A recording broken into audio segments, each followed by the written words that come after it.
বলো। আরেকটা যেটা সবথেকে ইম্পর্টেন্ট জিনিস সেটা হচ্ছে TCPO2 বলে এই মেশিনটা। এটা নর্থ ইস্ট ইন্ডিয়াতে একমাত্র ক্লিনিক্যালি ইউজ হচ্ছে দিশান হসপিটালে। অনেক জায়গায় থাকতে পারে কিন্তু সেগুলো অন্য পারপাসে ইউজ হয়, কিন্তু পেশেন্টের জন্য এই প্রথম আমাদের দিশান হসপিটালে আমরা এই মেশিনটা অ্যাড করেছি আমাদের ডায়াগনোসিস ক্ষেত্রে। এই মেশিনটা খুব ইম্পর্টেন্ট কাজ। এই মেশিন দিয়ে আমরা কোনো পেশেন্টের পায়ে অক্সিজেন কতটা সাপ্লাই হচ্ছে, অক্সিজেনের পরিমাণ কি আছে সেটা আমরা ডায়াগনোসিস করতে পারি। এবং এটা সবথেকে ইম্পর্টেন্ট জিনিস হচ্ছে কোনো পেশেন্টের পায়ে যদি আলসার নিয়ে আসে, ধরে নিন কারোর পায়ের বুড়ো আঙুলে একটা গ্যাংগ্রিন ফর্ম করছে। গ্যাংগ্রিন ফর্ম করবার কারণ হচ্ছে তার পায়ে অ্যাথেরোস্ক্লেরোসিস বা ব্লকেজ আছে। তো আমরা কোথা থেকে পাটা অ্যাম্পুট করব বা অ্যাম্পুট করতে হবে কিনা, বা তাকে নর্মাল ডেব্রাইডমেন্ট করে বা প্রসিডিওর করে পাটাকে রাখা যাবে কিনা, সেটা কিন্তু আমরা ঠিক করব ওই মেশিনের রেজাল্টের উপর ডিপেন্ড করে। তো আমরা যদি দেখা যায় যে তার অক্সিজেন লেভেল ভালো আছে, আমি পাটা কেটে বাদ দিয়ে দিলাম, সেটা আমাদের ক্ষেত্রে খুব খারাপ জিনিস, পেশেন্টের জন্য তো আরো খারাপ জিনিস। তো আমরা যদি এই ডায়াগনোসিস আর্লি স্টেজে করে নিতে পারি তাহলে পেশেন্টের পাটা বাঁচানো যেতে পারে। যেটা এনার ক্ষেত্রে একটা হয়েছিল, যাই হোক, এনার পায়ে একটা ক্ষত সৃষ্টি হয়েছিল আজ থেকে 6 বছর আগে। উনি আমাকে বলেছেন সাইলেন্সারে পুড়ে গেছিল বাইকে চড়ার সময় বা উঠবার সময়, তো ভালো হয়ে গেছে এখানে। এর সাথে সাথে আমরা দেখাবো যে পেশেন্টের এই টেস্টগুলো কিভাবে করা হয় এবং উনি কিভাবে করছেন। ঠিক আছে? আরেকটা মেশিন ডিটেইলস বলো না। ওটার ডিটেইলস আছে। হ্যাঁ।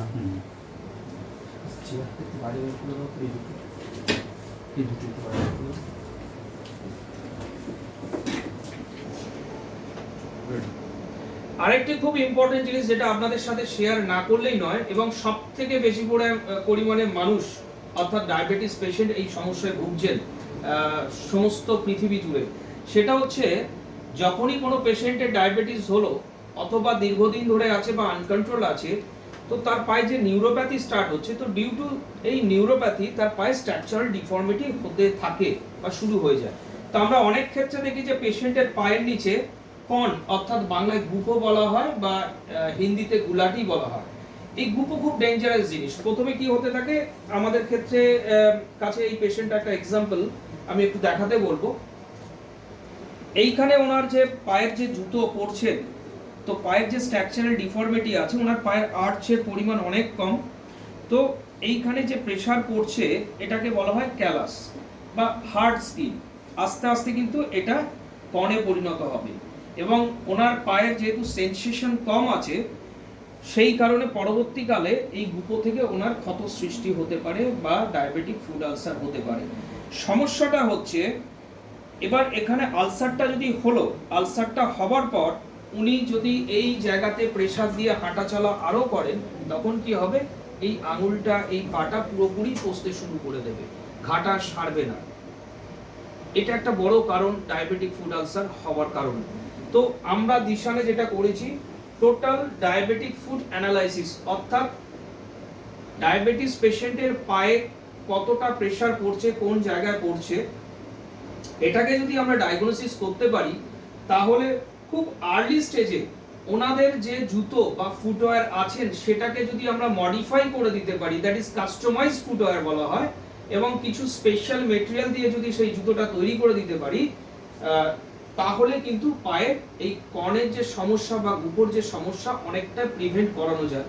এবার এই প্রিভেন্ট যদি কর্ন বা গুপোর সমস্যাটা যদি আমরা প্রিভেন্ট করতে পারি তাহলেই কিন্তু তার পাটা বাঁচবে। এরকম প্রচুর পেশেন্ট আছে বা আসে আমাদের কাছে, হাজার হাজার পেশেন্ট বিভিন্ন জায়গায় তারা ঘুরে বেড়াচ্ছেন, ট্রিটমেন্ট পাচ্ছেন না এই পায়ের গুপোর সমস্যা, এবং এটা থেকে তাদের পায়ে যে আলসার হয়েছে। এবং কিভাবে এই আলসারটা সারাবে, আমাদের এখানে সবাই মোটামুটি ড্রেসিং ফেসিং সবকিছুই করছেন, কিন্তু ডায়াবেটিস পেশেন্টের শুধু ড্রেসিং বলে কিছু হয় না।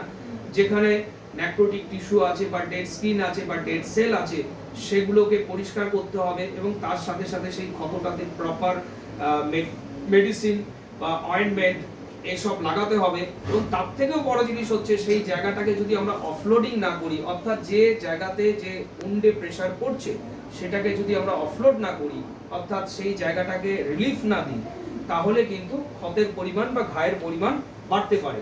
তো আমাদের এই মেশিনটা কিন্তু এই মানে প্রিভেন্টিভ মেশিন এবং তার পায়ের যে কর্ন ক্যালাস তৈরি হচ্ছে সেটাকে প্রিভেন্ট করতে পারে।